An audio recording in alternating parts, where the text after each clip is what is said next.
Hello, good morning, good afternoon, good evening, ladies and gentlemen. Welcome to my channel guys. എന്തൊക്കെയുണ്ട്? സുഖമായിരിക്കുന്നു പ്രതീക്ഷിക്കുന്നു. ആഭ്യന്തര കുറ്റവാളി എന്താ അവസ്ഥ? നിങ്ങൾ സിനിമ കണ്ടായിരുന്നോ? എന്താണ് നിങ്ങളുടെയൊക്കെ അഭിപ്രായങ്ങൾ? കമൻറ്റ് ബോക്സിൽ പറയൂ. കാണാത്തവരോട് എനിക്ക് പറയാനുള്ളത്, പറ്റുകയാണെങ്കിൽ ഈ ഒരു സിനിമ തിയേറ്ററിൽ തന്നെ പോയി കാണാൻ ശ്രമിക്കുക. ഞാൻ നിർബന്ധിക്കുകയൊന്നുമല്ല കേട്ടോ, നിങ്ങളെ നിർബന്ധിക്കാൻ ഞാനൊന്നല്ല, ആരുമല്ല. നിങ്ങളുടെ ചോയ്സാണ്, നിങ്ങൾക്ക് തീരുമാനം എടുക്കാം. എന്നാലും ഞാൻ ജസ്റ്റ് പറയുന്നു എന്ന് മാത്രം, എൻ്റെ ഒരു ഒപ്പീനിയനായിട്ട്. പറ്റുകയാണെങ്കിൽ, താല്പര്യമുണ്ടെങ്കിൽ ഈ ഒരു സിനിമ നിങ്ങൾ തിയേറ്ററിൽ തന്നെ പോയി കാണാൻ ശ്രമിക്കണം. OTT-യിൽ വരും, OTT-യിൽ കണ്ടാലും നിങ്ങൾക്ക് ഇഷ്ടപ്പെടാനുള്ള സാധ്യതയൊക്കെ ഉണ്ട്. എന്നാലും അത് പോരാ, അങ്ങനെയല്ലല്ലോ. ഈ സിനിമ നിങ്ങൾ തിയേറ്ററിൽ നിന്ന് മിസ്സാക്കാതിരിക്കാനൊന്ന് ശ്രമിച്ചാൽ നന്നായിരിക്കുമെന്ന് എനിക്ക് തോന്നുന്നു.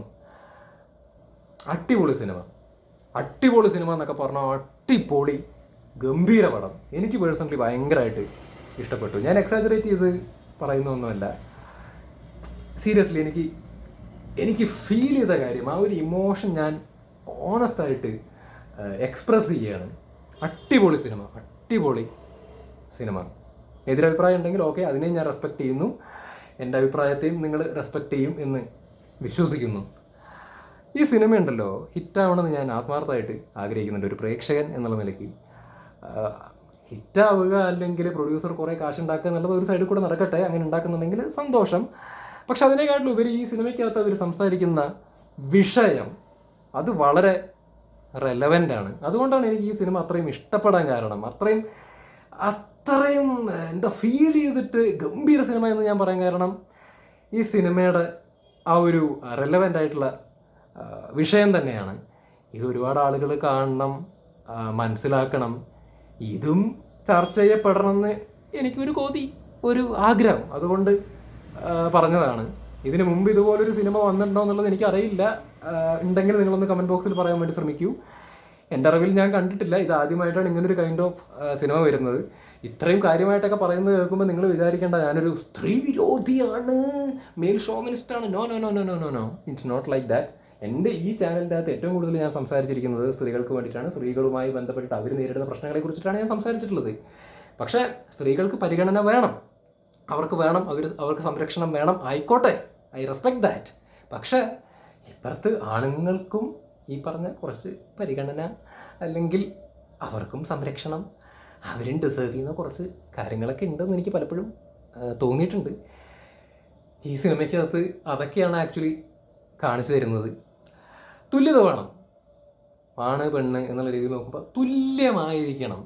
ഈ സിനിമയ്ക്കകത്ത് ഇതൊരു പുരുഷപക്ഷ സിനിമ അങ്ങനെയൊന്നുമല്ല ഞാൻ കൺസിഡർ ചെയ്യുന്നത്. എന്നെ സംബന്ധിച്ചിടത്തോളം അങ്ങനെയല്ല ഈ ഒരു സിനിമ. ഇത് മനുഷ്യപക്ഷമാണ്. മനുഷ്യൻ, ആണായാലും പെണ്ണാണെങ്കിലും മനുഷ്യനാണല്ലോ.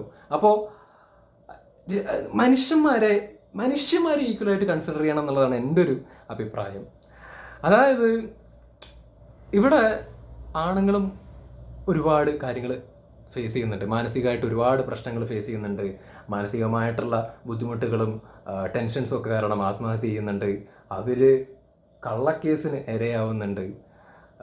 ജെനുവിനിലുള്ള കേസുകൾ അപ്പുറത്തുണ്ടില്ലെന്നല്ല, പക്ഷെ കള്ളക്കേസുകളിൽ പെട്ടുപോയി നരകം എന്ന് പറഞ്ഞിട്ട് നടക്കുന്ന, അല്ലെങ്കിൽ ഈ കേസിൻ്റെ പുറകെ നടക്കുന്ന, ഊരാൻ പറ്റാതെ, അത് പലതരത്തിലുള്ള കേസുകൾ ഉണ്ടാവും കേട്ടോ.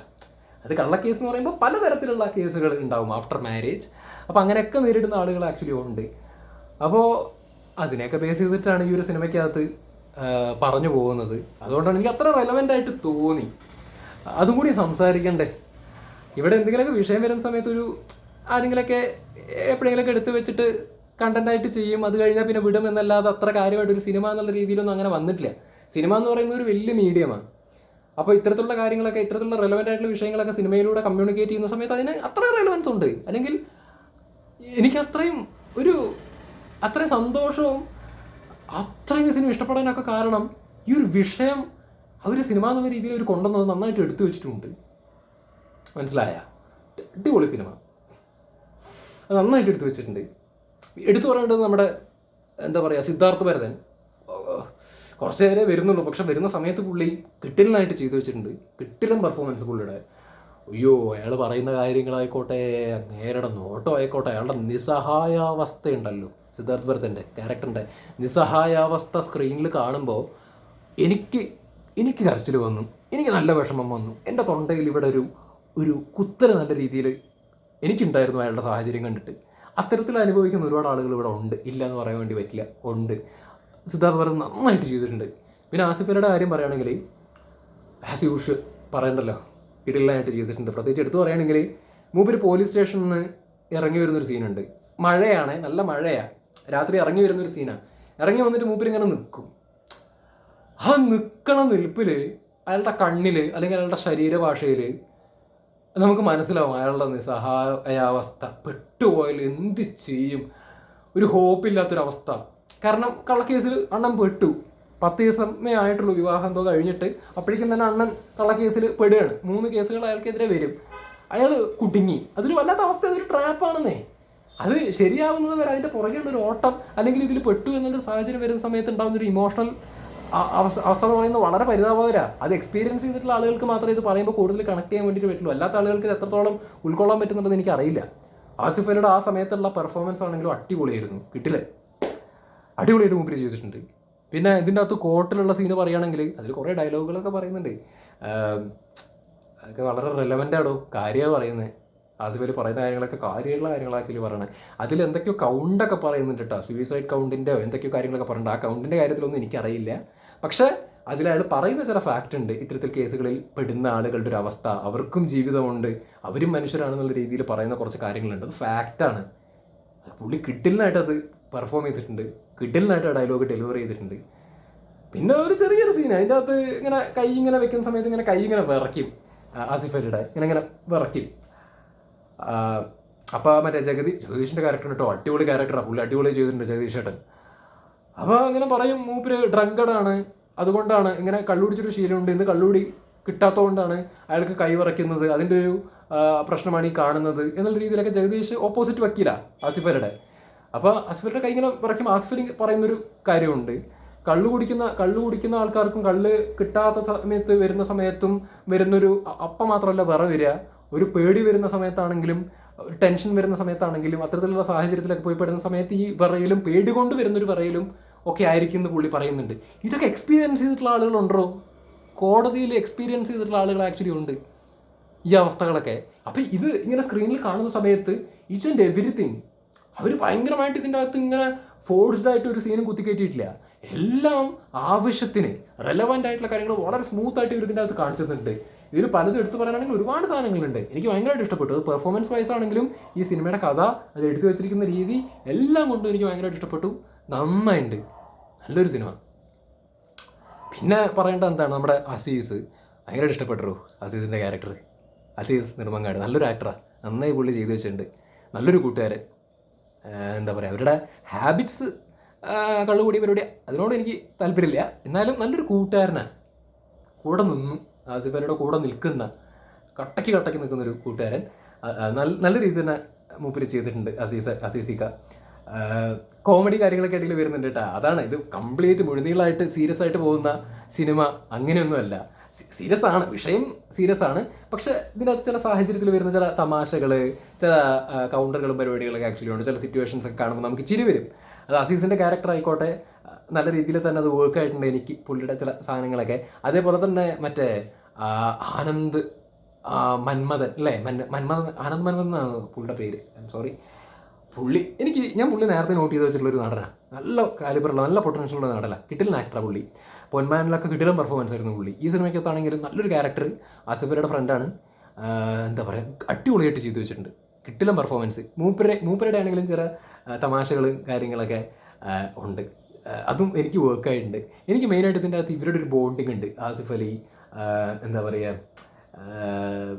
അസീസിക്ക, ഈ ആനന്ദ്, ഇവരുടെ ഒരു ബോണ്ടിങ് ഉണ്ട്. അതെനിക്ക് ഭയങ്കരമായിട്ട് വർക്കായി. എനിക്ക് ഭയങ്കരമായിട്ട് ആ ഒരു ബോണ്ട് ഇഷ്ടപ്പെട്ടു, ആ ഒരു സർക്കിൾ എനിക്ക് ഇഷ്ടപ്പെട്ടു. പിന്നെ എടുത്തു പറയേണ്ടത് നമ്മുടെ ആസിഫ് അലിയുടെ അച്ഛനായിട്ട് അഭിനയിച്ച പുള്ളിക്കാരൻ്റെ പേര് തുമ്പത്തുണ്ട്, പക്ഷെ പെട്ടെന്ന് കിട്ടുന്നില്ല, വീഡിയോ കട്ട് ചെയ്യാൻ ഉദ്ദേശിക്കുന്നില്ല, ആളെ മനസ്സിലായിട്ടുണ്ടാവുമെന്ന് വിചാരിക്കണം. അച്ഛനായിട്ട് അഭിനയിച്ചിട്ടുള്ള പുള്ളിയാണെന്നുണ്ടെങ്കിൽ നൈസാണ്, മൂപ്പരുടെ ചില തമാശകൾ പറയാനായിട്ടുള്ള പറച്ചിലല്ല, ചില സിറ്റുവേഷനിൽ പുള്ളിയുടെ ചില പരിപാടികളൊക്കെ ഉണ്ട്. അത് നല്ല രീതിയിൽ വർക്ക് ആയിട്ടുണ്ട്. പുള്ളി നന്നായി ചെയ്തിട്ടുണ്ട്. ആസിഫലിയുടെ അമ്മയായിട്ട് അഭിനയിച്ചവർ നന്നായി ചെയ്തിട്ടുണ്ട്. ആസിഫലിയുടെ ഭാര്യയായിട്ട് ചെയ്തവരാണെങ്കിലും അവർക്ക് കൊടുത്ത സാധനങ്ങൾ നന്നായിട്ട് ചെയ്തിട്ടുണ്ട്. എല്ലാവരും നന്നായിട്ടുണ്ടോ, എല്ലാവരും നന്നായിട്ട് ചെയ്തിട്ടുണ്ട്. ഇന്ന് മറ്റേ ആസിഫ് അലിയുടെ വക്കീലിൻ്റെ ജൂനിയർ ആർട്ടിസ്റ്റായിട്ട് അഭിനയിച്ചിട്ടുള്ള പുള്ളിക്കാരാണെങ്കിൽ നൈസായിരുന്നു. എനിക്ക് അവരെ ഭയങ്കരമായിട്ട് ഇഷ്ടപ്പെട്ടു. നല്ല രസമായിരുന്നു. അത് നല്ല രസമായിരുന്നു അവരെയും സ്ക്രീനിൽ കാണാൻ. ആസിഫ് അലിയുടെ കൂടെ കാണുന്ന സമയത്ത് ഒരു പ്രത്യേക രസവും കൂടി ആക്ച്വലി ഉണ്ടായിരുന്നു. നമുക്ക് ഇത് നന്നായിട്ടുണ്ടല്ലോ, നല്ലൊരു പെയറാണല്ലോ എന്നുള്ള രീതിയിൽ നമുക്ക് തോന്നും ഇത് കാണുന്ന സമയത്ത്. മനസ്സിലായ അങ്ങനെ ഒരു കോമ്പിനേഷൻ എനിക്ക് നല്ല രീതിയിൽ വർക്കായി. അവർ നന്നായി ചെയ്തിട്ടുണ്ട്. അവരെ സ്ക്രീനിലാണെങ്കിലും കാണാൻ നല്ല രസമുണ്ടായിരുന്നു. പിന്നെ ആസിഫലിയുടെ വക്കീലായിട്ട് അഭിനയിച്ച വിജയ് കുമാർ നല്ലൊരു ക്യാരക്ടറായിരുന്നു. പുള്ളി അടിപൊളിയായിട്ട് ചെയ്തിട്ടുണ്ട്, ഗംഭീരമായിട്ട് ചെയ്തിട്ടുണ്ട്. അപ്പോൾ ഇത്രയ്ക്കൊക്കെ പറയാനുള്ളൂ പെർഫോമൻസിനെ കുറിച്ചിട്ടാണെന്നുണ്ടെങ്കിൽ. അപ്പോൾ കൂടുതലൊന്നും പറയുന്നില്ല. ആഭ്യന്തര കുറ്റവാളി എന്നെ സംബന്ധിച്ചിടത്തോളം ഞാൻ കാണാൻ കാത്തിരുന്നൊരു സിനിമയാണത്. ഇതിൻ്റെ ട്രെയിലർ വന്ന സമയത്താണെങ്കിലൊക്കെ ഇടയിൽ വിഷയങ്ങളൊക്കെ ഉണ്ടായപ്പോഴും ഞാൻ വിഷമിച്ചു, ഇത് ഇറങ്ങാതെ പോവോ എന്നുള്ളൊരു വിഷമവും കാര്യങ്ങളൊക്കെ ഉണ്ടായിരുന്നു എനിക്ക്. ഞാൻ കാണാൻ കാത്തിരുന്നൊരു സിനിമയാണ്. നല്ലൊരു സിനിമയായിരിക്കുന്ന പ്രതീക്ഷിച്ചിട്ടാണ് ഈ സിനിമ കാണാൻ വേണ്ടി പോയത്. തുടക്കം തൊട്ട് അവസാനം വരെ എല്ലാ സാധനങ്ങളും കിട്ടിയിട്ടുണ്ട്. അത്രയും എൻഗേജിങ് ആയിട്ടുള്ള നല്ലൊരു സിനിമ. എൻ്റർടൈൻമെൻറ്റും വർക്കായിട്ടുണ്ട്. കൂട്ടത്തിൽ റെലവൻ്റ് ആയിട്ടുള്ള വിഷയവും നല്ല രീതിയിൽ അവർ അവതരിപ്പിച്ചിട്ടുണ്ട്, നല്ല രീതിയിൽ വന്നിട്ടുണ്ട്. അപ്പോൾ എനിക്ക് വീണ്ടും പറയാനുള്ളത്, പറ്റുകയാണെങ്കിൽ ഇതും ചർച്ച ചെയ്യേണ്ട വിഷയമാണ്. ഇതും സമൂഹത്തിലൊരു സിനിമ എന്നുള്ള രീതിയിൽ ഒരുപാട് ആളുകളിലേക്ക് എത്തേണ്ട ഒരു റെലവൻ്റ് ആയിട്ടുള്ള ഇവിടെ നടക്കുന്ന വിഷയങ്ങളാണ് ഇതൊക്കെ. അപ്പോൾ പറ്റുകയാണെങ്കിൽ തിയേറ്ററിൽ തന്നെ പോയി കാണാൻ വേണ്ടി ശ്രമിക്കുക. ഈ സിനിമ ഹിറ്റാവണമെന്ന് ഞാൻ ആഗ്രഹിക്കുന്നുണ്ട്. സോ ആസിഫ് അലിയുടെ ആഫ്റ്റർ സർക്കിട്ട് പൊളി, ഇഷ്ടമായി.